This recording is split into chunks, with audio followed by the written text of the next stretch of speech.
مجھے آپ کی محبت ملے. آپ کو سلام, آپ کی چاہت کو سلام, آپ نے چاہا مجھے, آپ کی محبت کو سلام. میں شعر پڑھتا ہوں دوستوں, ملاحظہ کریں. بس کیا ہے کہ ان کے گرتے آنسوؤں میں ہجر کی تمہید تھی. بیٹیاں رخصت ہوئی تو سب کو اندازہ ہوگا, بیٹیاں رخصت ہوئی تو سب کو اندازہ ہوگا. شعر کا ہے کہ آج دوستو چونکہ شادی کا مشاعرہ ہے, میں 4 مصرے نوجوانوں کے حوالے کرتا ہوں کہ نظروں کو شعر پہ نظر رکھیے گا. میں یہ چاہتا ہوں اس کی پوری توجہ میری طرف اور کہیں آپ کی نگاہیں نہ جائے. میں شعر پڑھتا ہوں. کیا ہے کہ نظروں کو تیر لب کو تیرے جام لکھ دیا. نظروں کو تیر لب کو تیرے جام لکھ دیا, تیرے ملن کو پیار کی ایک شام لکھ دیا. نظروں کو تیر لب کو تیرے جام لکھ دیا, تیرے ملن کو پیار کی ایک شام لکھ دیا. اور شاید کسی گلاب کی رنگت کو چوس کر بلبل نے تیرے لب پہ میرا نام لکھ دیا. شاید کسی گلاب کی رنگت کو چوس کر بلبل نے تیرے لب پہ میرا نام لکھ دیا. اور دوستوں اب یہاں سے پھر میں آپ کو بدلنا چاہتا ہوں, آپ کے موڈ کو بدلنا چاہتا ہوں, پھر جڑنا چاہتا ہوں. ملاحظہ کریں کہ خدا والے دوستو ایک شخص کی شرکت چاہیے اگر سچا ہے. ملاحظہ کریں کہ خدا والے کبھی ایمان کا سودا نہیں کرتے. خدا والے کبھی ایمان کا سودا نہیں کرتے, محمد کے کسی دشمن سے سمجھوتا نہیں کرتے. خدا والے کبھی ایمان کا سودا نہیں کرتے. اور مٹا دیتے ہیں ہم خود کو خدا کے نام پہ فیصل, کسی قیمت پہ غیر اللہ کو سجدہ نہیں کرتے. فیصل ربانی اپنا کلام پیش کر کے رخصت ہوئے. انہوں نے زندگی کی سچائیوں کا ذکر اپنی شاعری میں کیا, اپنی محرومیوں کا اور اپنی پریشانیوں کا ذکر بھی اپنی شاعری میں کیا. محبتوں کے جذبے کی ترجمانی بھی کی. محبتوں کے جذبے کی ترجمانی کرتے وقت محبوب کا وہ کمال بھی انہوں نے بتایا کہ جب محبوب نے غزل کی تصویر بناتے وقت ان کے چہرے پر اپنا نام لکھ دیا. یہ سب فیصل ربانی نے آج کیا. میں فیصل ربانی کو یہ بتانا چاہتا ہوں کہ انہوں نے بہت خوبصورت کلام پیش کیا.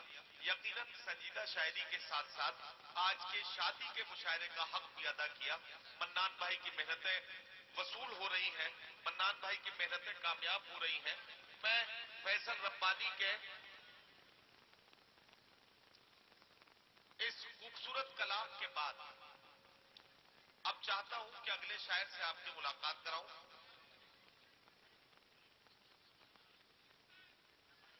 اچھا ربانی صاحب کو بلاؤں؟ نہیں, کس کو بلاؤں؟ ربانی صاحب کو. اچھا نہیں, اصل میں آپ نے جس طرح سے آواز دی یقین جانیے میں ڈر گیا اور مجھے ڈر لگنے لگا. ربانی صاحب کو اس طرح سے ایک مشاعرے میں اور بلایا تھا ایک صاحب نے, ایسے ہی ان کو جب وہ پڑھ کے ہٹے بیٹھ گئے جا کے, ایک صاحب ایسے ہی کھڑے ہوئے بولے ان کو پھر بلائیے. تو میں نے کہا کیا بات ہوئی, کیوں آپ ایسے کیوں بلا رہے ہیں, آپ ان کو مشاعرے میں سننا چاہتے ہیں یا ڈانٹ رہے ہیں؟ بولے نہیں ڈانٹ مانٹ نہیں رہے ہیں, ان سے میری چپل بدل گئی ہے تو مجھے ان سے اپنی چپل لینی ہے. تو میں نے کہا ان کو پڑھ لینے دیجیے, چپل تو آپ کو مل جائے گی, کوئی ایسی بات نہیں ہے.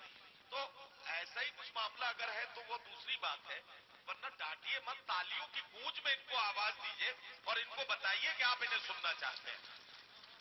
اور دوستوں میں پھر ایک مرتبہ جڑنا چاہتا ہوں.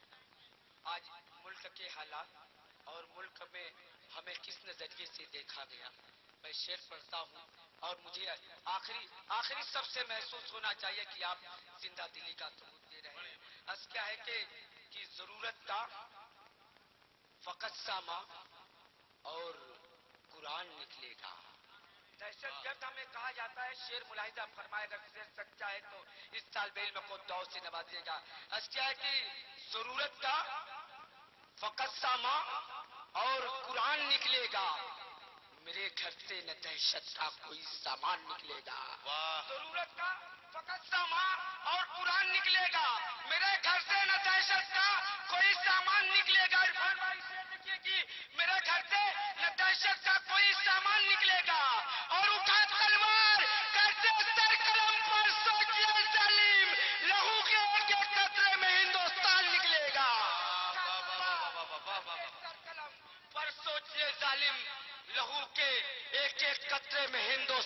نکلے گا، لہو کے ایک ایک قطرے میں ہندوستان نکلے گا.